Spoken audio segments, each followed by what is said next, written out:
দেখছেন স্বপ্নধরা স্বাধীন সংলাপ, সহযোগিতায় আলোক হেলথ কেয়ার অ্যান্ড হাসপাতাল। আজ আমরা কথা বলবো নির্বাচনের পথে বাংলাদেশ এমন একটি বিষয় নিয়ে। এই মুহূর্তে যদি আমি মনে হয় সাধারণ মানুষ আপনি যেখানে আলোচনা যান কিনা নির্বাচন নিয়ে, এই আলোচনায় মনে এগিয়ে যাবে। রাজনীতিতে নির্বাচনই এখন সবচেয়ে আলোচনার বিষয়। এই নির্বাচনের সঙ্গে কিন্তু শঙ্কাও আছে অনেকে, যেমন নির্বাচনের দিকে এগোচ্ছে বাংলাদেশ, এই প্রস্তুতি আছে। আবার এটা নিয়ে শঙ্কা আছে, অনেকেই রাজনীতিবিদরা কথা বলেন, অনেকেই কথা বলেন যে সে নির্বাচন কি হবে। সেই সঙ্গে আরও অনেকগুলো বিষয় আছে। ডাকসুর ইলেকশন হচ্ছে এখন, সেটি নিয়ে একটা উৎসবমুখর পরিবেশ অনেকদিন পর, 5ই আগস্টের পর প্রথম কোনো নির্বাচন, এবং এই নির্বাচন নিয়েও কিন্তু অনেক বেশি আগ্রহ সাধারণ মানুষের কাছে। তো এই বিষয়গুলো নিয়ে একটু কথা বলবো। নির্বাচন অবশ্যই আলোচনার মূলে থাকবে। আমাদের সাথে দুজন অতিথি আছে, একটু পরিচয় করে নিই। আমার সঙ্গে আছেন অধ্যাপক এএসএম আমানুল্লাহ ফেরদৌস, তিনি উপাচার্য জাতীয় বিশ্ববিদ্যালয়, এবং আছেন অপূর্ব জাহাঙ্গীর, তিনি প্রধান উপদেষ্টার উপপ্রেস সচিব। দুজনকে স্বাগত আমাদের অনুষ্ঠানে। আলোচনা শুরু করব। যদিও বলছিলেন যে আলোচনার আমাদের মূল অংশে থাকবে নির্বাচন, কিন্তু আমি একটু অন্যদিকে আলোচনা করতে চাই। একটু আপনাদের শুরু করব। আমি একটু রোহিঙ্গা বিষয়টা আলোচনা করতে চাই, একদম যেহেতু কারেন্ট ইস্যু। কক্সবাজারে এত বড় সম্মেলন হলো, এবং রোহিঙ্গা নিয়ে যে আমাদের একটা কি বলবো আশঙ্কার জায়গা তৈরি হয়ে গেছে। আমরা একটা সময় আমরা খুব মানবিক হলাম, কিন্তু এখন এটা আমাদের বোঝা হয়ে দাঁড়িয়েছে। আপনার এই সম্মেলনে আসলে আমি যদি একটু আশ্বস্ত হইতে চাই যে আসলে কোনো কি সমাধানের পথ কি বেরোলো কিনা, বাইরে বেরোলো কিনা। ধন্যবাদ আজকে আমাকে আমন্ত্রণ জানার জন্য। আপনি প্রথমে যেটা বললেন যে মানবিক কারণে দরজাটা খুলেছিলাম, মানবিক কারণও কিনা সেটাও আমাদের একটু খতিয়ে দেখা উচিত। কারণ আমাদের যিনি প্রাক্তন প্রধানমন্ত্রী, তিনি কিন্তু কি কারণে এই আশ্রয়টা দিয়েছিল সেটা নিয়ে কিন্তু যথেষ্ট পরিমাণ কথা বলার জায়গা আছে। এটা ওপেন সিক্রেট যে উনি নোবেল পুরস্কারের জন্য চাচ্ছিল যে পুরস্কারটা যাতে পান, এবং এটার জন্য উনি রীতিমতো ক্যাম্পেইন করেছিলেন, এটা দেখায়। কিন্তু এইটা যে কি পরিমাণ আমাদের দেশের জন্য একটা অত্যন্ত ভার একটা ব্যাপার, এবং রীতিমতো একটা কঠোর একটা আমাদেরকে একটা পরিস্থিতির মধ্যে ফেলে দেওয়া, সেটা কতটুকু বিবেচনা করেছিল আগের সরকার, সেটা একটা দেখার বিষয়। দেখেন, আমরা কিন্তু প্রধান উপদেষ্টা কিন্তু প্রথম থেকেই বলে এসেছে যে এটা সলিউশন না। আমাদেরও সেই অবস্থা নেই যে আমরা এরকম ভাবে ওনাদের বা রোহিঙ্গা জনগোষ্ঠীকে আশ্রয় দিতে থাকবো।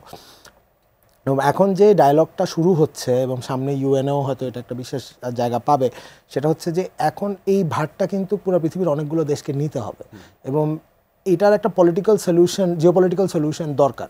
এটা দিস ক্যানট হ্যাপেন প্রতিবার। এবং দেখেন যে এই জনগোষ্ঠীটা যেখানে এসেছে তারাও যে খুব স্বস্তি পাচ্ছে আমাদের এখানে থেকে, তা কিন্তু না। প্রধান উপদেষ্টা যখন প্রথমবার কক্সবাজার গেলেন, বিশাল যে সমাবেশটা হলো, সেখানে কিন্তু আপনি দেখলেন যে কী পরিমাণ মানুষ বা রোহিঙ্গা জনগোষ্ঠীর কী পরিমাণ মানুষ কিন্তু চাচ্ছে যে তারা দেশে ফিরে যাবে। সো এই সরকার যেটা চেষ্টা করছে যে এটা এই যে একটা প্যাকেজিং করে আগের সরকার ইনাদেরকে নিয়ে এসেছিল, এই ভুল ধারণাটা এই সরকার কিন্তু ভেঙে দিয়েছে। এবং এই ধারণাটা যে this is not a solution, এই সলিউশনটা কোনোভাবেই যুক্তিসঙ্গত নয়, এবং এটা কোনো পার্টির জন্য কিন্তু ভালো না। তো এখন হচ্ছে আমরা ওই ডায়ালগটার মধ্যে যেতে যাচ্ছি, এবং অলরেডি কিন্তু এখানে ইউএন কথা বলেছে, এখানে রোহিঙ্গা বিষয়ক অ্যাডভাইজার যিনি আছেন খলিলুর রহমান, উনি কিন্তু যথেষ্ট পরিমাণে অ্যাক্টিভ এই বিষয় নিয়ে। সো আমরা আশা করছি যে খুব শীঘ্রই আমরা একটা জায়গায় আসবো যেখানে অ্যাটলিস্ট ফেরত নেওয়ার একটা আলাপ অলরেডি যেটা আছে সেটা বাস্তবায়নের জায়গায় আসবে আর কি। ফেরত নেওয়ার একটা আলাপ শুরু হবে। আমি একটু স্যার আপনাকে এই রোহিঙ্গা বিষয়ে যদি জানতে চাই, আপনার এইখানে পর্যবেক্ষণটা কি? আসলে এখনো বলা হচ্ছে যে এটা আঞ্চলিক একটা নিরাপত্তা সংকটও তৈরি করতে পারে, যে রোহিঙ্গা যে পরিস্থিতি যাচ্ছে আর কি। আপনাকে ধন্যবাদ। এটা শুধু আঞ্চলিক না, এটা আপনার সারা বিশ্বের জন্য কিন্তু একটা ঝুঁকিপূর্ণ অবস্থা তৈরি করেছে। আপনি সিডনিতে যান, দেখবেন রোহিঙ্গারা আছে সেখানে, বোট পিপল হিসেবে তারা গিয়েছে। আপনি মালয়েশিয়াতে যান, সিঙ্গাপুর যান, নিউ ইয়র্কে যান, লন্ডনে যান, দেখবেন একটা বিশাল রোহিঙ্গা জনগোষ্ঠী বিভিন্নভাবে কষ্ট করে তারা সেখানে গিয়েছে। সেখানে যাওয়ার পরে যে তারা খুব ওয়েল প্রোভাইডেড সেটাও বলা যাবে না, এবং তারা যে খুব নিয়মকানুন মেনে সব কিছু করছে সেটাও কিন্তু বলা যাবে না। সো ক্রাইসিস, লোকাল লেভেলে ক্রাইসিস কীভাবে ইন্টারন্যাশনাল লেভেলে চলে যায়, এটা আমরা প্রায়ই বলি যে সিকিউরিটির ইস্যুগুলো আপনার হলো যে হিউম্যান সিকিউরিটিটা যদি আপনি নিয়ন্ত্রণ করতে না পারেন একটা দেশের ভিতরে, তাহলে এটা ন্যাশনাল সিকিউরিটিতে এফেক্ট করে। ন্যাশনাল সিকিউরিটিতে, রাষ্ট্রীয় নিরাপত্তা এটা প্রবলেম, যেমন রোহিঙ্গা। এবং এটা আলটিমেটলি আপনাকে আন্তর্জাতিক সিকিউরিটি, ইন্টারন্যাশনাল সিকিউরিটিতে আপনাকে এটাকে প্রবলেম ফেস করবে। এবং রোহিঙ্গা ইস্যুটা এখন আপনার হিউম্যান সিকিউরিটি ইস্যুগুলো আমরা যেহেতু ডিল করতে পারি নাই শুরুতে, এটা ন্যাশনাল সিকিউরিটি হয়ে এখন আন্তর্জাতিক সিকিউরিটির দিকে চলে যাচ্ছে। এবং আমি রোহিঙ্গাদের সাথে অনেকগুলো কাজ করেছি, গবেষণার কাজে রোহিঙ্গা ক্যাম্পে বহুবার গিয়েছি, রোহিঙ্গাদের সাথে ক্যাম্পিং করেছি, রোহিঙ্গাদের সাথে গবেষণা করেছি। আমার কাছে শুরুতে যে জিনিসটা মনে হয়েছিল যে আমরা শুধুমাত্র একটা পলিটিক্যাল মাইলেজ নেওয়ার জন্য বা শুধুমাত্র আমার ব্যক্তিগত কিছু গেইন করার জন্য, যেটা অপূর্ব একটু আগে বলেছেন, বিভিন্নভাবে আমাদের এখানে যারা ছিলেন তাদেরকে বোঝানো হয়েছে যে এদেরকে যদি আমরা একটু হেল্প করি বা এদেরকে যদি আমরা প্রচুর পরিমাণে আসতে দিই তাহলে আমরা এই জিনিস পেতে পারি, নোবেল পেতে পারি, ইত্যাদি ইত্যাদি। রোহিঙ্গা ইনফ্লাক্স কিন্তু ঠেকিয়ে দেওয়া যেত অনেকটাই, কিন্তু তারা যখন দেখলো যে না প্রচুর পরিমাণে যাচ্ছে এবং কোনো বাধা পাচ্ছে না, একদম নির্বিবাদে চলে আসতে পারছে, তখন কিন্তু আপনার এটা কিন্তু একদিনে আসে নাই, এটা লম্বা সময় ধরে কিন্তু তারা আসছে, এখনও আসতেছে। ওই সময়টাতে আমাদের ব্যক্তিগত গেইনের জন্য তাদেরকে যেভাবে আমরা ওয়েলকাম করে নিয়ে আসলাম, এখন এটা আমাদের জন্য একটা গলার কাটা হয়ে দাঁড়িয়েছে। একই সঙ্গে আমরা যে ইউএন প্রটোকল যেটা হিউম্যান রাইটসের, সেটা কিন্তু আমরা উই আর নট সিগনেটরি। যেহেতু আমরা সিগনেটরি না, সেহেতু রোহিঙ্গাদের কতগুলো সুযোগ সুবিধা দেওয়ার ব্যাপারে আমাদের লিমিটেশন আছে, আমাদের অনেক ধরনের ঝামেলা আছে। এই লিমিটেশনগুলোর কারণে কিছু কিছু সার্ভিস যেহেতু আমরা দিতে পারছি না তাদেরকে, তাহলে তারা কিন্তু লোকাল কমিউনিটি শুধু না, হোস্ট কমিউনিটি যারা আছে সেখানে, আমার একটা স্টাডি ছিল হোস্ট কমিউনিটি এবং রোহিঙ্গা কমিউনিটির ভিতরে tension between host community, huge tension. এটা এইভাবে বোঝা যাবে না, এটা আপনার এই চট করে টকশো করে বোঝা যাবে না। কারণ রোহিঙ্গা কমিউনিটিতে তারা 200 টাকায় কাজ করতে রাজি হয়ে যায় ডে লেবারার, আর ওই যে হোস্ট কমিউনিটি থেকে 500 টাকা।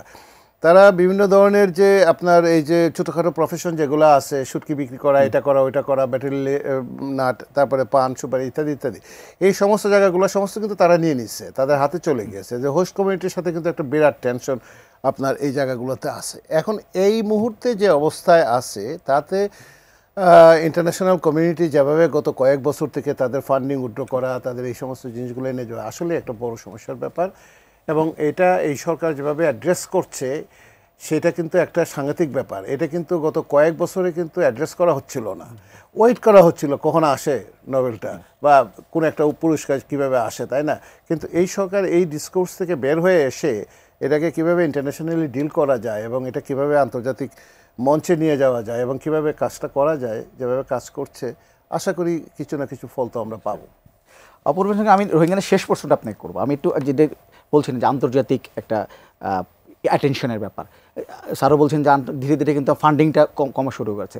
এটি নিয়ে সরকার চিন্তিত কিনা? যদি এতগুলো লোক এবং ফান্ডিং যদি আসলে কমতে থাকে, বিশেষ করে ইউক্রেন যুদ্ধের পরে কিন্তু আমার অ্যাটেনশনটাও কমে গেছে মনে হচ্ছে, এটি নিয়ে সরকার কিনা চিন্তিত? তো অবশ্যই, এটার জন্যই তো এই সরকার, ইংরেজিতে একটা কথা আছে না যে হেট টু বার্স্ট ইউর বাবল, এটার জন্যই তো সরকার প্রথমে এসে বাবলটা বার্স্ট করে দিয়েছে যে এইটা সম্ভব না, যেভাবে রোহিঙ্গাদেরকে আমরা আশ্রয় দিয়েছি এটা ফিউচার লেন্থে পসিবলই না।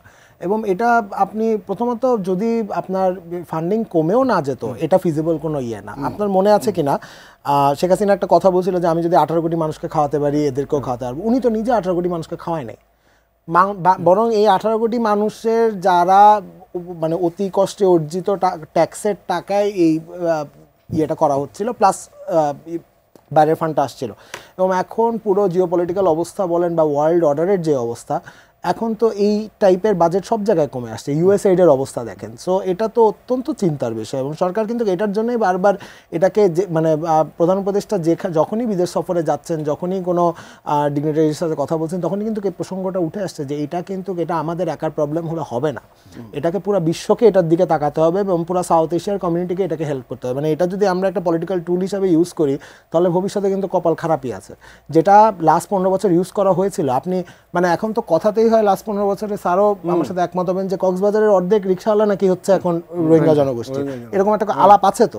এবং এটা এমন একটা কমিউনিটি, আপনি ইজিলি কিন্তু চিটাগং কক্সবাজারের সাথে ঢুকে যাচ্ছেন, এদের ভাষার একরকম একরকম, সো আপনি কোনোভাবে ডিফারেন্সিয়েট করতে পারবেন না। ইভেন লাস্ট 15 বছরে ওনাদের অনেককে পাসপোর্ট দেওয়া হয়েছে ঘুষের টাকার ইয়েতে। সো এইটাকে আপনি কিভাবে করবেন? এটা তো অলরেডি আমাদের সাথে মিশে যাচ্ছে এবং এটা যদি আরও ডেঞ্জারাস যাতে না হয়, মানে আমাদের এখনই এই বার্তা দিয়ে দিতে হবে যে ভাই ইনাফ ইজ এনাফ, এটা সম্ভব না, আমরা একটা পলিটিক্যাল সলিউশনে যেতে চাই। মানে নির্বাচনের ডামাডোলে তাহলে সরকার এই ব্যাপারটা ভোলে নাই? না, কেন ভোলার তো কোনো কথাই না। সরকার তো নির্বাচন করছে না, যে নিজেরা তো দাঁড়াচ্ছে না, সরকারের তো এটা নিয়ে কোনো কারণ নেই, এটা একটা আশঙ্কার জায়গা। আচ্ছা, আমি একটু আপনাকে যেহেতু নির্বাচনের কথা বলছি স্যার, আপনাকে একটু জানতে চাইবো, যদি ফেব্রুয়ারি নির্বাচন সব কিছু জাতীয় একটা জাতীয় নির্বাচন সামনে আসছে, এই জাতীয় নির্বাচন নিয়ে রাজনৈতিক দলগুলো প্রস্তুতি আছে, আবার জাতীয় নির্বাচন নিয়ে শঙ্কার জায়গাও কিন্তু আছে। এমন না যে এটা একদম চায়ের দোকানের কোনো আলাপ, এটা কিন্তু রাজনৈতিক দলগুলো যখন কথা বলে তখনও কিন্তু একদিকে যেমন আশাবাদের কথা বলে, অন্যদিকে কিন্তু নির্বাচন হবে কি না, ষড়যন্ত্র, যারা নির্বাচন আসবে না শেষ হয়ে যাবে, নানা ধরনের কথা আসে। আপনি এই নির্বাচন নিয়ে আসলে কোনো আশঙ্কার জায়গা দেখেন কিনা? না, কোনো আশঙ্কার জায়গা দেখি না। আশঙ্কার জায়গা দেখতাম যদি এখানে প্রফেসর ইউনূসের সরকার না থাকতো। কারণ প্রধান উপদেষ্টা সারা পৃথিবীব্যাপী সম্মানিত একজন মানুষ, এবং উনি যে কথাগুলো বলেন সেই কথাগুলো চিন্তাভাবনা করেই সেটা বলেন, যার জন্য তার সম্মানটা বিশ্বের দেশে দেশে সর্বত্র সব জায়গাতে যেভাবে আছে। উনি অনেকটা এক কথার মানুষ।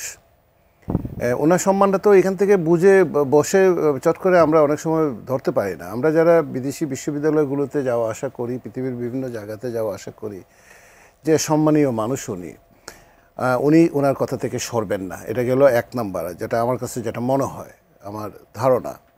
দ্বিতীয়ত, বাংলাদেশ কোনো একটা নির্বাচন ছাড়া বাংলাদেশ আর অন্য কোনো কিছু অ্যাফোর্ড করতে পারবে না, এটা সম্ভব না। আপনি বিনিয়োগ বলেন, এটা বলেন, ওইটা বলেন, বিভিন্ন ধরনের যে সমস্ত ইন্ডিকেটরগুলোতে আমরা পিছিয়ে আছি। এসডিজিতে 17টা ইন্ডিকেটরে আমরা পিছিয়ে আছি, সব জায়গাতে পিছিয়ে আছি। এই জায়গাগুলোতে ফিক্স আপ করার জন্য, ব্যবসা বাণিজ্যের পরিবেশ ফিরিয়ে আনার জন্য, সমাজে শান্তি শৃঙ্খলা প্রতিষ্ঠা করার জন্য, এখন যে বিভিন্ন ধরনের অসন্তুষ্টি দেখা যাচ্ছে কিছু কিছু, সেই জায়গাগুলোতে রিকভারি করার জন্য নির্বাচনের কোনো ধরনের কোনো আপনার অল্টারনেটিভ নাই। এখন নির্বাচন নিয়ে যারা শঙ্কা প্রকাশ করছেন তাদেরকে মোটা দাগে দুইটা ভাগে ভাগ করা যায়। একটা ভাগ হলো যে অনলাইন মিডিয়াতে, সোশ্যাল মিডিয়াতে একটা গ্রুপ যারা আছেন তারা নির্বাচন নিয়ে শঙ্কা প্রকাশ করেন। তাদের সাথে গ্রাসরুট লেভেলের লোকজনের, আমি উইথ ডিউ রেসপেক্ট বলি, গ্রাসরুট লেভেলের লোকজনের কতটুকু যোগাযোগ আছে, কতটুকু ওনাদের নিজস্ব চিন্তাভাবনা, নিজস্ব এজেন্ডা নিয়ে কাজ করেন, সেটা একটা বিষয় আছে, চিন্তাভাবনার বিষয় আছে। আর নির্বাচন নিয়ে যারা মেইন স্টেক হোল্ডার, যারা এই দেশে যারা নির্বাচন করবেন, নির্বাচন তো পলিটিক্যাল পার্টি একটা স্টেক হোল্ডার, আপনার এই যে নির্বাচন কমিশন একটা স্টেক হোল্ডার, এরা সবাই কিন্তু একদম রেডি। এবং যেটা বলা হয়েছে যে রমজানের এক সপ্তাহ আগে নির্বাচনটা হয়ে যাবে, এবং যেভাবে সমস্ত প্রিপারেশন হচ্ছে সেখানে এখন ইনক্লুসিভ নির্বাচনের বিষয় নিয়ে আপনি কথা বলতে পারেন, আপনি নির্বাচনের ধরন নিয়ে কথা বলতে পারেন, কিন্তু আপনাকে মনে রাখতে হবে এই গত 3টা নির্বাচনে এই দেশের মানুষ কোনো ভোট দিতে পারে নাই। যে বাচ্চাটার বয়স আজকে 30-32 বছর হয়ে গেছে, যে লোকটা যুবক থেকে আরও পরের বয়সের দিকে যাচ্ছে, সে কিন্তু এখন পর্যন্ত ভোট দিতে পারে নাই। সবাই কিন্তু মুখিয়ে আছে ভোট দেওয়ার জন্য। এখন আপনার এখানে যে সমস্ত পলিটিক্যাল পার্টিগুলো আছে, ক্রিয়াশীল পলিটিক্যাল পার্টিগুলো আছে, ডান বাম মধ্য যারা আছে, সবাই কিন্তু রেডি নির্বাচন করার জন্য। এবং এনসিপিতে যারা আছে, এনসিপির ছেলেমেয়েরা যারা আছে, আমাদের ছেলেমেয়েরাই তো, তাদের সাথেও তো আমাদের কথাবার্তা হয়, তারাও কিন্তু নির্বাচনের পক্ষে, নির্বাচনটা হোক। যখন নির্বাচন ডিসেম্বর হইলেও তারা রাজি আছে, বলছে যে ডিসেম্বর হইলেও তারা রাজি আছে। একটা প্রসঙ্গ আছে যে আমার সংস্কারের যে বিষয়গুলো, সেগুলোকে কীভাবে করা যেতে পারে, এটা গণপরিষদ নির্বাচন সেটাকে একসাথেই সংসদ নির্বাচনের সাথে করে ফেলা, এটা বসে সলভ করা যেতে পারে, আর একটা প্রসঙ্গ আছে যে আমি সংস্কারের বিষয়গুলো একটা বড় পলিটিক্যাল পার্টি এখানে, বড় পলিটিক্যাল পার্টিগুলো এখানে জড়িত। হ্যাঁ, আওয়ামী লীগ নাই সেটা ঠিক আছে, কিন্তু আরও তো বড় পলিটিক্যাল পার্টিগুলো আছে, সেখানে তারা জড়িত। তাদের যে কমিটমেন্ট, ন্যাশনাল লেভেলে যে কমিটমেন্ট, এবং তারা যে একদম 30, 32, 35 দিন ধরে এই মিটিংয়ে যাওয়া এবং আসা, আপনি সালাউদ্দিন সাহেবের বডি ল্যাঙ্গুয়েজ দেখেন, তার কথাবার্তা বলার স্টাইলটা দেখেন। এই জায়গাটাতে যদি একটা কনসেনসাসে পৌঁছা যায় এবং একটা সাইন যদি হয়, একটা ট্রিটি যদি হয়, একটা চুক্তি যদি হয়, তাহলে এইরকম একটা বড় পলিটিক্যাল পার্টি যারা ভবিষ্যতে ক্ষমতায় আসতে চাচ্ছে, আমি খোলা মনেই বলি, ধরেন বিএনপি হয়তো ভবিষ্যতে যদি সুষ্ঠু নির্বাচন হয় তাহলে হয়তো তারা আসার সম্ভাবনা আছে। তারা যদি কমিটমেন্ট করে, বা অন্যরা কোনো জোট যদি কমিটমেন্ট করে যে এখন আমরা যদি অন্যরাও আসতে পারে ক্ষমতায়, যদি বলে যে আমি একটা কমিটমেন্ট করলাম, সেই কমিটমেন্ট থেকে বের হয়ে যাওয়ার মতো অবস্থা কিন্তু এখন আর নাই। ওই 90 সালের যে চুক্তি যেটা হয়েছিল, যে ঐক্যজোটের যে চুক্তি হয়েছিল, সেখান থেকে বের হয়ে যাওয়াটা যত সহজ ছিল, বের হয়ে যাওয়াটা যত সহজভাবে হয়ে গেছে, এইখানে কিন্তু এটা হবে না। কারণ এখানে কিন্তু 24-এ একটা বড় ঘটনা ঘটে গেছে, একটা গণ অভ্যুত্থান, একটা বড় ঘটনা ঘটে গেছে, এবং এইখানে gen Z, generation alpha, generation millennium সব কিন্তু ওয়াচ করছে। সো এখানে ইচ্ছা করলে একটা পলিটিক্যাল পার্টি, যত শক্তিশালী পলিটিক্যাল পার্টি হোক না কেন, সে সব জায়গা থেকে বের হয়ে যাবে, এটা কিন্তু ভাবার কোনো কারণ নাই। লাস্ট যে কথাটা আমি বলতে চাই, বাংলাদেশে নির্বাচনের কোনো ধরনের কোনো বিকল্প এখন চিন্তাও করা যাচ্ছে না।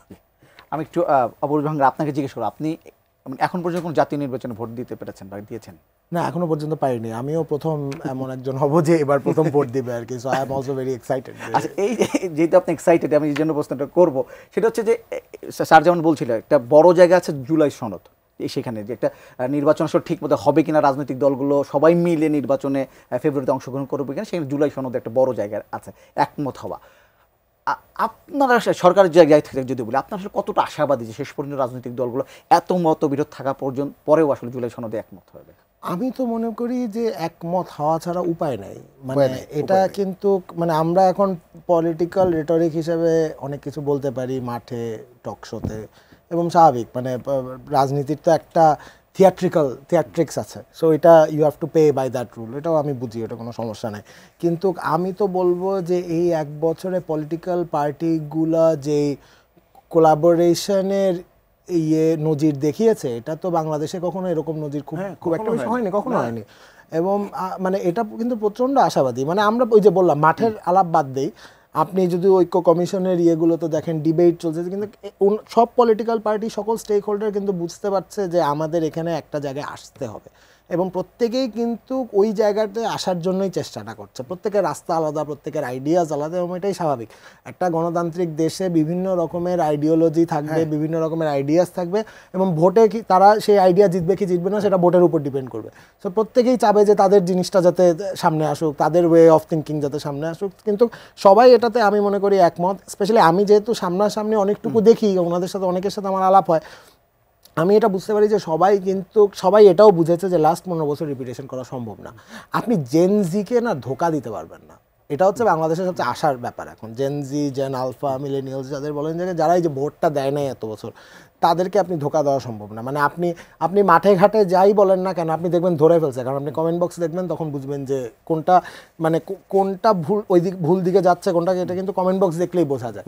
এবং আমার মনে হয় যে হচ্ছে, এবং যেই ভুলটা অনেক সময় আমি মনে করি যে হয়তো এটা মাঠের কারণে, কিন্তু তারপরও মানে আপনি ওল্ড ওয়ে অফ পলিটিক্সে ফেরত যেতে পারবেন না।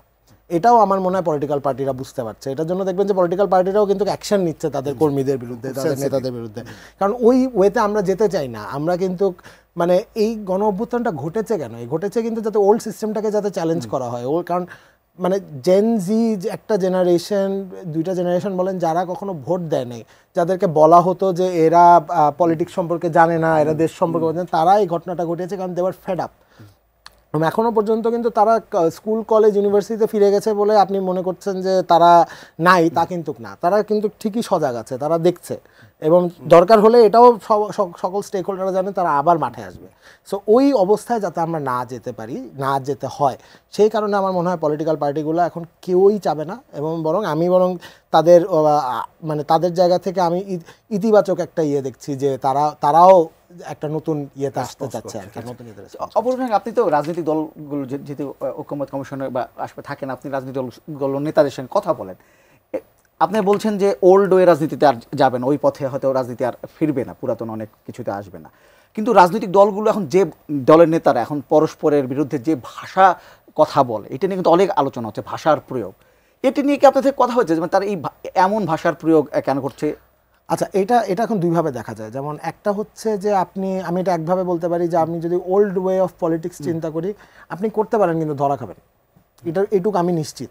আপনি চাইলে করতে পারেন, ইটস ইয়োর ফ্রি উইল। আপনি চাইলে কাউকে কটূক্তি করতেই পারেন, কাউকে এরকম ভাষা চ্যালেঞ্জ করতেও পারেন, কিন্তু আলটিমেটলি যদি এটা ঠিকঠাক না হয়, যদি এটা কোনো কারণ ছাড়া হয়, তাহলে আপনি শিওর ধরা খাবেন। এটা নিয়ে কোনো নাই, ভোটের টাইমে ধরা খাবেন। দ্বিতীয়ত হচ্ছে ভাষার প্রয়োগ নিয়ে যেমন এখন একটা আলোচনা হয়, আপনি দেখবেন যে দুইটা জেনারেশন, এটা কিন্তু জেনারেশনাল একটা ফাইট হয়, যে একজন বলে যে এটা অশালীন ভাষা প্রয়োগ করা হচ্ছে, আবার আরেকজন বলে এটা আমাদের ভাষা। এখন ধরেন আমি হয়তো জেনজি, মিলেনিয়ালের কাছাকাছি একটা জায়গায়, ভাষার যেই আপনার এটাকে আমি ইয়েই বলি, এভলিউশনটা যে বলি, এখন এটা হচ্ছে আমার মনে হয় যে স্যার আরও ভালো বলতে পারবে যে একাডেমিকলি চর্চা করা উচিত যে এখন ভাষার প্রয়োগটা নতুন জেনারেশনের ভাষাটা কীরকম।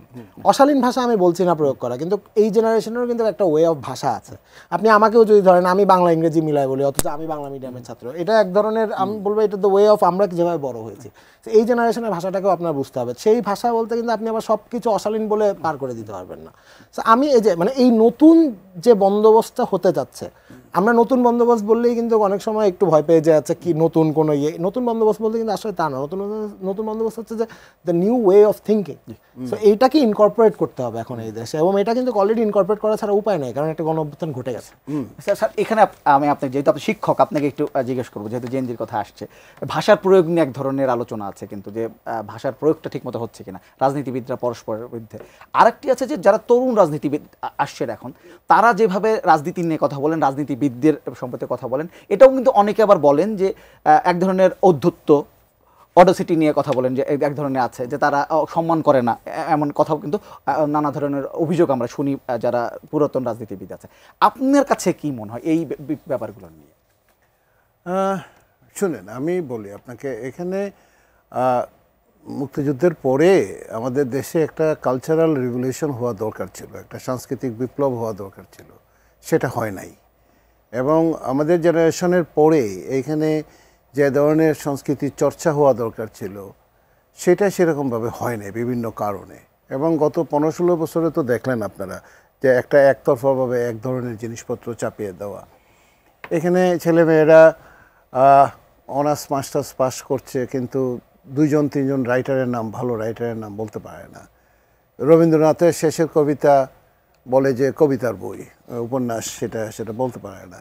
আপনার হাস্যকর আপনার অনেক উত্তর আপনার সেটা দেয়। এটা কারণটা কি? কারণটা হলো যে আমাদের এখানে যে চর্চাটা হওয়া দরকার ছিল, সেই চর্চাটা আমাদের এখানে সাংস্কৃতিক চর্চাটা সেরকমভাবে হয় নাই। এর ভিতরে একটা ঘটনা ঘটে গেছে, সেটা হলো যে এই ল্যাঙ্গুয়েজের ভিতরে এক ধরনের পরিবর্তন। ল্যাঙ্গুয়েজ তো সবসময় পরিবর্তন হয়। আপনি নোয়াম চমস্কি যদি পড়েন তাহলে আপনি দেখবেন যারা ল্যাঙ্গুয়েজ নিয়ে কাজ করছে, লাকা বা আরও অনেকে যারা হ্যাভারমাস, যারা ল্যাঙ্গুয়েজ নিয়ে কাজ করছেন, কমিউনিকেশন নিয়ে কাজ করছে, অলওয়েজ চেঞ্জিং, সবসময় চেঞ্জ হয়।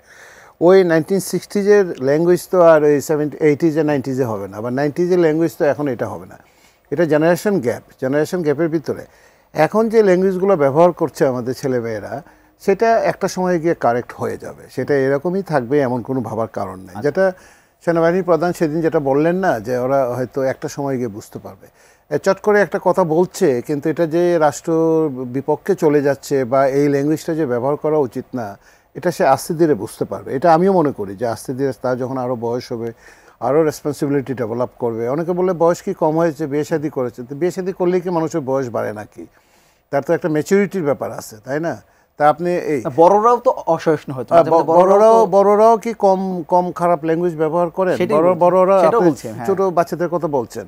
আমি তো ব্যস্ততার কারণে আপনার ইউটিউবে যেতে পারি না, তারপরে মাঝে মধ্যে ইউটিউবে অথবা ফেসবুকে গেলে পরে যে সমস্ত ল্যাঙ্গুয়েজ পায় যারা বড়রা, তারা কি খুব ভালো ল্যাঙ্গুয়েজ ইউজ করছেন? তাহলে এখন যদি বলি আমাদেরকে তারা ফলো করে। তবে একটা কথা বলি আমি, পলিটিক্যাল পার্টিগুলো বাংলাদেশে যত মতো পার্থক্যই হোক না কেন, তাদের ভিতরে at the end of the day একটা ঐক্য কিন্তু তাদের ভিতরে আছে। সেটা হলো যে বাংলাদেশকে ফেল করানো যাবে না। এইবার যদি কোনো ধরনের কোনো মিস হয়, আমরা ট্রেনটা গত 54 বছরের ট্রেনটা আমরা বিভিন্ন কারণে মিস করেছি। আমরা ডেভেলপমেন্টের যে ট্রেন মিস করেছি, কীভাবে ডেভেলপমেন্টের ট্রেন মিস করেছি সেটা আমি কয়েক ঘন্টা বলতে পারবো। আমরা এডুকেশনের সংস্কারের ট্রেনটা আমরা মিস করে গেছি। আমাদের এখানে ইকুয়ালিটি, সামাজিক বৈষম্যটা কীভাবে তৈরি হয়েছে সেটা ঘন্টার পর ঘন্টা বলতে পারবো। এমডিজিতে কিছু ইন্ডিকেটরে ভালো করেছিলাম, এসডিজির 17টা ইন্ডিকেটরের ভয়াবহ অবস্থা। কেন আজকে এই অবস্থা হয়েছে সেটা এখনও যদি আমরা মনে করি, ওইটা নিয়ে আলোচনা করেন আপনি, এখনও যদি আমরা ট্রেন কোনোভাবে মিস করি, that's the end of the chapter. Apurba Jahangir নির্বাচন যেতে কথা বলছে, ডাকসু নির্বাচন নিয়ে কথা বলে, অনেকদিন পর 7 বছর পর ডাকসু নির্বাচন হচ্ছে, এবং এটি নিয়ে একটা উৎসব মুখর পরিবেশ, শুধু ঢাকা বিশ্ববিদ্যালয় বলবো না, আমি সারা বাংলাদেশে একটা উৎসব মুখর পরিবেশ তৈরি হয়েছে। এর মধ্যে আজকে যেটা হলো যে এই নির্বাচনকে কেন্দ্র করে একটা নিরাপত্তা ব্যবস্থা বলা হয়েছে, 3 স্তরে নিরাপত্তা ব্যবস্থা বলা হচ্ছে, এবং বলা হচ্ছে যে 3 স্তরে শেষ স্তরে থাকবে সেনাবাহিনী, 7টি গেটে সেনাবাহিনী থাকবে। এটি নিয়ে কিন্তু অনেক কথা হচ্ছে যে ডাকসু ইলেকশনে কেন সেনাবাহিনী যাবে। আমার কথা, ডাকসু একটা প্রতিষ্ঠানের ইলেকশন, সেখানে যদি সেনাবাহিনী মোতায়েন করতে হয় নির্বাচনের সময়, তাহলে তো যখন জাতীয় নির্বাচন হবে তখন আসলে পরিস্থিতি কীরকম হবে, মানে এটি নিয়ে এক ধরনের কিন্তু শঙ্কা তৈরি হয়েছে। আমি মনে করি যে রিস্ক না নেওয়াই বেটার, কারণ পতিত শক্তি তো সারাক্ষণ এই দেশে কোনো রকম ঝঞ্ঝাল যাতে হয় সেটার জন্য চাবিকাঠি নাড়াই যাচ্ছে। আমি রিস্কটা নিব কেন? ডাকসু একটা ঐতিহাসিক ব্যাপার এবং একটা ঐতিহাসিক নির্বাচন হতে যাচ্ছে। আপনি যদি ক্যান্ডিডেটগুলো দেখেন, ডিবেট অলরেডি শুরু হচ্ছে, মাঠ কিন্তু প্রচণ্ড রমরমা, মানে আমরা সবাই কিন্তু এখন নিউজ খুললে ডাকসুর নিউজটা দেখি। সো এইটাকে কোনোভাবেই আমি মনে করি যে বিগড়ে দেওয়ার কোনো, মানে ওই চান্সটাই কেউ না, সরকার নেবে না।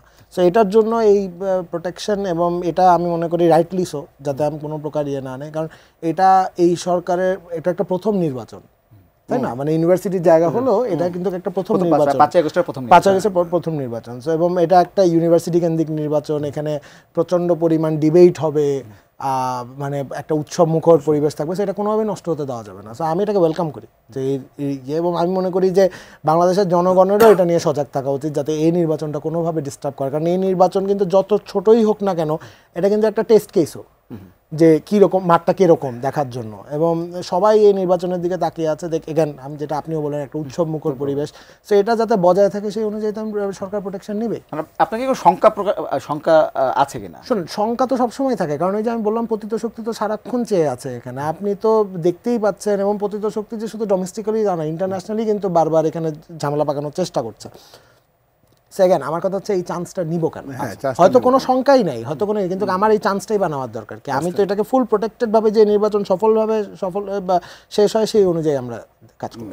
স্যার, আপনার কাছে ডাকসু নির্বাচন নিয়ে যদি প্রশ্ন করি, যে এটা অপূর্ব যেটা বললেন, অপূর্ব জাহাঙ্গীর, যে একটা টেস্ট কেস, একটা যে 5 আগস্টের পর প্রথম একটা নির্বাচন হচ্ছে, ডাকসু নির্বাচন কি জাতীয় নির্বাচনের ক্ষেত্রে কোনো ধরনের প্রভাব ফেলতে পারে কিনা? না, না, ডাকসু নির্বাচনটা জাতীয় নির্বাচনের মতোই একটা ইম্পর্টেন্ট ইস্যু, ইম্পর্টেন্ট ব্যাপার। আমি নিজেও একবার ডাকসু নির্বাচনে প্রার্থী হয়েছিলাম বহু আগে। ডাকসু নির্বাচনটা খুব জরুরি, এবং ডাকসু নির্বাচনটা যেভাবে ঢাকা বিশ্ববিদ্যালয় অর্গানাইজ করছে এখন পর্যন্ত এক্সেলেন্ট। এবং ডাকসু নির্বাচনে যারা নির্বাচন কমিশনার এবং যারা আছেন, তারা যেভাবে জিনিসটা ম্যানেজ করছেন, আমরা ওনাদের উপরে ট্রাস্ট রাখতে পারি। আমি প্রত্যেকজনকে চিনি ব্যক্তিগতভাবে, যেহেতু আমি ঢাকা বিশ্ববিদ্যালয়ের শিক্ষক। তাদের উপরে আপনি ট্রাস্ট রাখতে পারেন, এখানে কোনো ধরনের কোনো এদিক সেদিক হওয়ার কোনো ধরনের কোনো সুযোগ নাই। এবং ঢাকা বিশ্ববিদ্যালয়ের বর্তমান ভাইস চ্যান্সেলর যিনি আছেন, এই যে পার্সন ইন্টিগ্রিটি, যথেষ্ট ইন্টিগ্রিটি সম্পন্ন ব্যক্তি, এখানে কোনো ধরনের কোনো সমস্যা নাই। কিন্তু যেটা অপূর্ব একটু আগে বলল, যে আপনার ঢাকা বিশ্ববিদ্যালয়টা এমন একটা এলাকাতে অবস্থিত, এবং আপনি আশেপাশের যে বাস্তবতাটা আপনি যদি খেয়াল করেন, আশেপাশের যে নেইবারহুড, সেই সমস্ত নেইবারহুডটা কিন্তু মানে সব কিছু কনসিডারেশনে নিয়ে সেনাবাহিনী যদি উপস্থিত থাকেন তো অসুবিধা কী? সেনাবাহিনী থাকলেও সেনাবাহিনী হয়তো স্ট্রাইকিং ফোর্স হিসেবে থাকবে, হয়তো কাজেই লাগবে না, কিন্তু তাদের উপস্থিতিটা একটু, আমি এখন পর্যন্ত কোনো ধরনের কোনো থ্রেট দেখছি না। কেন দেখছি না? কারণ ঢাকা বিশ্ববিদ্যালয় তো সূতিকাগার, এখানে ক্রিয়াশীল যে সমস্ত রাজনৈতিক সংগঠনগুলো আছে, তারা নিজেরাই ব্যানগার্ডের মতো ভূমিকা পালন করতে পারবে। আর ঢাকা বিশ্ববিদ্যালয়ে এত বেশি পরিমাণে সাংবাদিকরা মুভ করেন, এত বেশি পরিমাণে কনসাস সিটিজেনরা মুভ করেন, এবং আমাদের ছেলেমেয়েরা আজকাল এত বেশি কনসাস, একদম সামান্য সূক্ষ্মতম এদিক সেদিক হইলে তারা নিজেরাই খুঁজে বের করে ফেলবে, অথবা যদি কোনো ধরনের ঝামেলা হয় তারা নিজেরাই সক্ষম এটাকে প্রটেস্ট করার জন্য, তারা পারবে এটা। তারপরেও সেনাবাহিনী যদি উপস্থিত থাকে অসুবিধা তো কিছু নাই। এবং একই সঙ্গে আপনার জাহাঙ্গীরনগর বিশ্ববিদ্যালয়ে তো তারা চেয়েছে, তারাও পাচ্ছে। আর আপনার দেশব্যাপী যে নির্বাচন হবে সেখানে সেনাবাহিনী তো অসুবিধা নেই। আপনি যেটা বললেন যে তখন কি হতে পারে, সেখানে সেনাবাহিনী তো থাকবেই। সেনাবাহিনী যে পরিমাণ সেনাবাহিনী আমাদের আছেন, ওনারা সারা বিশ্বে পিসকিপিংয়ে যান, শান্তি। না, অনেকে বলছেন যে যদি একটা ডাকসুর মতো নির্বাচনে এত নিরাপত্তা দিতে হয় তাহলে আসলে না, আমাদের জাতীয় নির্বাচনে যে পরিমাণ সেনাবাহিনী মোতায়েন করার প্রিপারেশন আছে, তাতে প্রতি জেলা এবং উপজেলাতে যে কয়জন পড়বেন প্রতি উপজেলাতে এনাফ, তারা তো স্ট্রাইকিং ফোর্স হিসেবে থাকবেন। এবং এই নির্বাচনে আপনার এত সহজ হবে না। ওই ভোটের বাক্স, ব্যালট বাক্স চিন্তা করা, রাতের ভোট দিনের ভোট রাতে করা, ইত্যাদি ইত্যাদি ডামি প্রার্থী, এগুলো হবে না। এগুলো নিয়ে আমাদের স্ট্রাইকিং ফোর্স হিসেবে থাকবে। তবে ডাকসু নির্বাচনটা আমি মনে করি যে উৎসাহ উদ্দীপনার ভিতরে দিয়ে যাচ্ছে তা ডাকসু নির্বাচনকে নিয়েই ব্যস্ত, এবং ঢাকা বিশ্ববিদ্যালয়ের ভিতরেই তার একটা অবস্থান থাকবে। রেজাল্ট কী হবে সেটা বোঝা যাবে পরে, আমাদের ছেলেমেয়েরা যাদেরকে পছন্দ করে তাদেরকে দিবে। কিন্তু এটা ন্যাশনাল ইলেকশনের ভিতরে, জাতীয় নির্বাচনের প্রভাব পড়বে, সেটা টোটালি দুইটা আলাদা ডিসকোর্স। এখানে হলো জেনজিদের জায়গা, মিলেনিয়াম আলফাদের জায়গা, আর হোল নেশনের যে ভোট ব্যাংক অথবা ইলেকট্রাল যে সিস্টেম, সেটা টোটালি আলাদা একটা ব্যাপার। সেটা আমার মনে হয় না কোনো প্রভাব পড়বে। সেটা প্রভাব বা একই সঙ্গে যে সমস্ত নির্বাচনী যে সমস্ত অপিনিয়ন পোল যেগুলো বের হচ্ছে বিভিন্ন জায়গা থেকে, তারা রিসার্চ মেথোডোলজিতে প্রচণ্ড ধরনের সমস্যা ছিল। আমরা আলোচনা করার সুযোগ পাইনি ব্যস্ততার কারণে। এই সমস্ত রিসার্চ মেথোডোলজি নিয়ে এই ধরনের অপিনিয়ন পোলের কোনো, আমি মনে করি এগুলো মিনিংলেস। আচ্ছা, এই আসবো আমি একটু অপূর্ব সঙ্গে আপনার কাছে একটু জিজ্ঞেস করি। লেভেল প্লেইং ফিল্ড, স্যার বলছিলেন যে আসলে এখন যে পরিস্থিতি তাতে আগের মতো পরিস্থিতি, ব্যালট ছিনতাই বা বক্স নিয়ে যাওয়ার মতো পরিস্থিতি আর নাই। কিন্তু অনেকগুলো রাজনৈতিক দল কিন্তু এই নির্বাচনের লেভেল প্লেইং ফিল্ড নিয়ে একটা প্রশ্ন করছেন যে শেষ পর্যন্ত সবার জন্য মাঠটা একই রকম থাকবে কিনা। এই নিশ্চয়তাটা আপনারা কিভাবে নিশ্চিত করবেন? দেখেন, এখানে দুইটা দিক আছে। একটা হচ্ছে অন্তর্বর্তীকালীন সরকার তার তরফ থেকে 110% এনশিওর করবে যাতে লেভেল প্লেইং ফিল্ড থাকে, এটা নিয়ে কোনো সন্দেহ নাই। আমি উল্টাটা বলি, এখানে রাজনৈতিক দলগুলোরও একই সাথে এনশিওর করতে হবে যাতে লেভেল প্লেইং ফিল্ড থাকে। যারা বড় রাজনৈতিক দল তাদের এই দায়িত্বটা তাদের উপর আরেকটু বেশি, কারণ এই নির্বাচনটা না মানে সফল হওয়াটা একই সাথে যেমন সরকারের জন্য অতি গুরুত্বপূর্ণ, তেমনি রাজনৈতিক দলগুলোর জন্য অতি গুরুত্বপূর্ণ। এই নির্বাচনটা বাংলাদেশের প্রেস্টিজ ইস্যু, অস্তিত্বের সাথে সম্পর্ক। তো এই নির্বাচনটা কোনোভাবে রাজনৈতিক দলগুলো আমি মনে করি বানচাল হতে দিবেই না। তারাই আমি বলবো ফ্রন্ট লাইনার শক্তি হিসেবে এনশিওর করবে যে প্রত্যেকটা জায়গায় যাতে প্রত্যেকটা ভোট কাউন্টার কোনো রকমের যাতে কোট আনকোট ঘাপলা না হয়। সো আমি একদমই মনে করি যে সরকার তো আছে, অন্তর্বর্তীকালীন সরকার তো এখানে আমি বললাম 110% বা তার চেয়ে যদি বেশি দেওয়া যায় তাই করবে।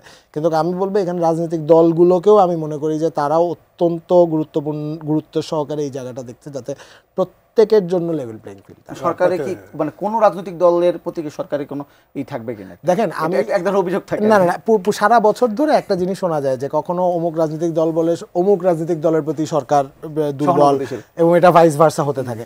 এটাই প্রমাণ করে সরকার অত্যন্ত নিউট্রাল জায়গা থেকে অপারেট করছে, কারণ প্রত্যেকেই মনে করে যে অমুকের সাথে সরকারের বেশি ঘনিষ্ঠতা, কিন্তু আসলে দেখা যায় তা না। এক মাস পর সেটা আরেকজন মনে করে যে অমুকের সাথে অমুক।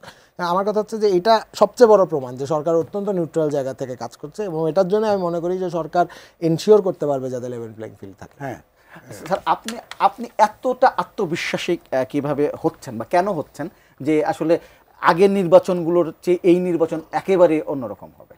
না, মানে এটা কি রাজনৈতিক দলগুলোর প্রতি আপনার আস্থার কারণ, এটা নাকি জনগণের প্রতি? কারণটা হলো আপনি দেখবেন যে ঐকমত্য কমিশনে তাদের যে পার্টিসিপেশন, তাদের যে ডিসকাশন, তাদের যে চলচেরা বিশ্লেষণ, প্রতিটা ইস্যু নিয়ে ঘন্টার পর ঘন্টা বসে থেকে, এগুলো কিসের জন্য? দেশটাকে সেভ করার জন্যই তো। এবং যারা এই সমস্ত আলোচনাতে যাচ্ছেন তাদের অনেকের সাথে আমাদের ব্যক্তিগত যোগাযোগ আছে, পরিচয় আছে। তাদের সাথে যখন আমরা কথা বলি তারা কিন্তু বাংলাদেশ ফার্স্ট, আমাদের এই চিন্তাটা তাদের ভিতরে আছে। এবং ক্যামেরাতে এক ধরনের কথাবার্তা বলেন, পলিটিক্যাল রেটরিক এক ধরনের। পলিটিক্যাল রেটরিক তো তার প্রত্যেক দলের কথা সে বলবে, স্বাভাবিক ব্যাপার। সে বলবে আমি পাস করব, আমি জিতে আসবো, এটা স্বাভাবিক, সে তো বলবে এটা। কিন্তু রিয়ালিটিটা আপনি চিন্তা করেন, আপনি 64টা জেলা, প্রায় 500 উপজেলা, রিয়ালিটিটা চিন্তা করবেন যে ফিল্ড লেভেলে কোন ধরনের রিয়ালিটিটা আছে।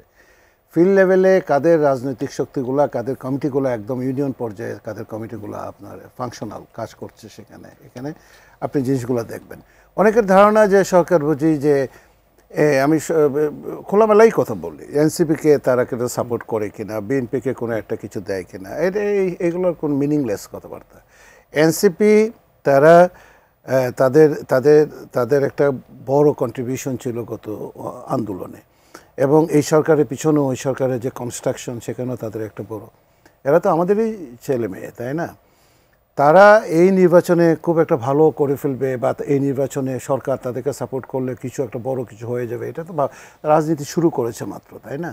এবং এনসিপিও এটা খুব ভালো করে তারা বুঝতে পারে, কিন্তু তাদেরকে ফেয়ার চান্স দেওয়া উচিত, তারা যাতে কোনো ধরনের বাধাগ্রস্ত না হয়। একই সঙ্গে আপনি রাজনৈতিক বাস্তবতা যদি যান তাহলে গত 15-16 বছরে আপনি দেখবেন যে প্রধান অপোজিশন পার্টি, পলিটিক্যাল পার্টিগুলো যারা ছিল, বিএনপি বলেন বা অন্যান্য পার্টি যারা ছিল তাদেরকে মাঠ থেকে একদম ধুয়ে মুছে শেষ করে দেওয়ার যে অবস্থানটা ছিল, তারা আরও শক্তিশালী হয়ে অবস্থান তৈরি করেছে। তো এদেশের মানুষ তো দু একটা শিবিরে বিভক্ত, দুটা তিনটা শিবিরে বিভক্ত।